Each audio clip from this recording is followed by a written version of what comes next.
काय बिल्लू? काय मग बिल्लू? तुझी पिल्ले कुठे आहे?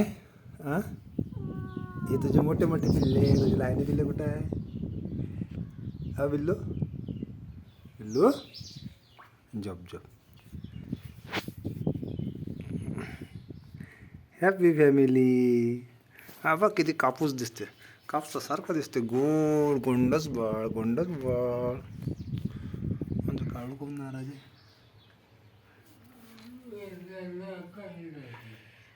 म्याऊ.